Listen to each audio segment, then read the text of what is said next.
तो चलिए आज कुछ दिलचस्प स्रोतों की तह तक चलते हैं।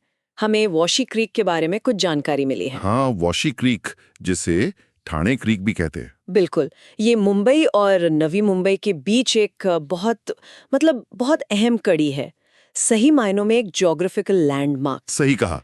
तो इन दस्तावेजों में ना इसके ऊपर बने पुलों का इतिहास है, उनके बनने की कहानी और कुछ थोड़े अलग सुझाव भी हैं। तो देखते हैं इनमें क्या खास जानकारी छुपी है, क्या कहते हैं? जरूर जरूर।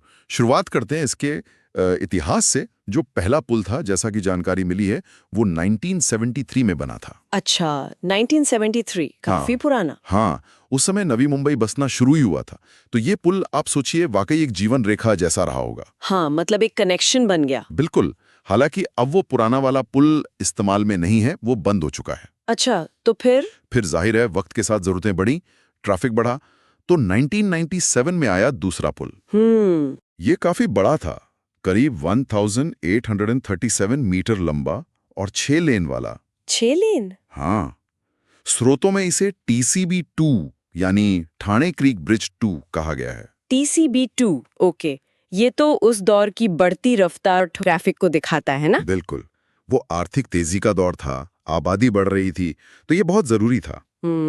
और देखिए, ये सिलसिला रुका नहीं। अच्छा। और भी हैं। हाँ? हाल की जानकारी ये है कि 2025 में, मतलब बिल्कुल अभी, तीसरा पुल TCB3 वो भी खुल गया है। अरे वाह, TCB3 भी आ गया। जी। और इसमें खास बात यह है कि मुंबई जाने वाली 3 लेन की एक अलग भुजा, मतलब एक आर्म भी शामिल है। ओहो, यानी ट्रैफिक मैनेजमेंट पर और ध्यान दिया गया है। हाँ, दिखाता है कि कनेक्टिविटी बेहतर करने पर लगातार जोर है। ये तो कमाल है। मतलब कैसे ये पुल शहर के विकास के साथ साथ खुद भी विकसित होता गया। 1973, फिर 97, अब 2025। सही बात है। और ये सिर्फ इंजीनियरिंग की ही कहानी नहीं है। जी। जानकारी ये भी बताती है कि लोगों के लिए यहाँ से दिखने वाले नज़ारे भी मायने रखते हैं। हाँ, जैसे सूर्योदय और सूर्यास्त। जी। कहते हैं बड़ा सुंदर दिखता है वहां से।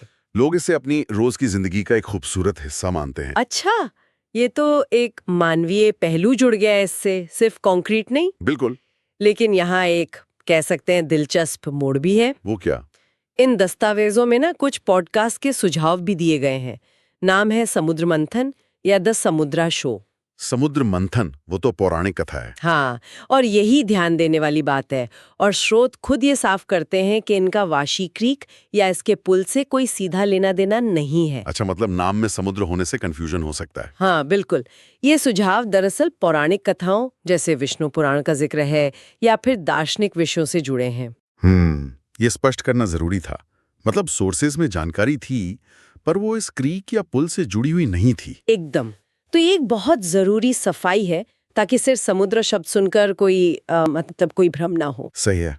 तो कुल मिलाकर इन स्रोतों से जो तस्वीर उभरती है वो ये है कि वाशी क्रीक ब्रिज सिर्फ कंक्रीट का ढांचा नहीं है। नहीं, बिल्कुल नहीं। बल्कि मुंबई और नवी मुंबई के जुड़ाव और उनके विकास का एक जीता जागता प्रतीक है। हाँ, 1973 से लेकर 2025 तक लगातार बढ़ता हुआ, बदलता हुआ। और ये भी साफ हुआ कि कभी-कभी स्रोतों में मिली जानकारी, जैसे वो पॉडकास्ट वाले सुझाव, बिल्कुल अलग संदर्भ की हो सकती है। हाँ, उसे सही जगह पर रखना, सही तरीके से समझना बहुत जरूरी है। ये पुल सिर्फ इंजीनियरिंग का कमाल नहीं है, ये शहर की बदलती जरूरतों और लोगों के अनुभवों को भी अपने में समेटे हुए है। बिल्कुल। तो आज की ये बातचीत यही दिखाती है कि कैसे एक पुल सिर्फ आने जाने का रास्ता नहीं रहता, वो शहर के इतिहास का, उसके विकास का और लाखों लोगों की रोजाना की जिंदगी का एक संगम बन जाता है। सही कहा। और अंत में सोचने के लिए शायद एक विचार छोड़ सकते हैं हम, हाँ, बताइए। कि जैसे जैसे शहर फैलते हैं, उनके बीच की ऐसी जीवन रेखाएं जैसे ये पुल हैं, ये सिर्फ यात्रा का समय ही कम नहीं करती। ये असल में शहरों के चरित्र को, उनकी पहचान को और उनके भविष्य को किस तरह से गढ़ती हैं, इस पर भी सोचा जा सकता है।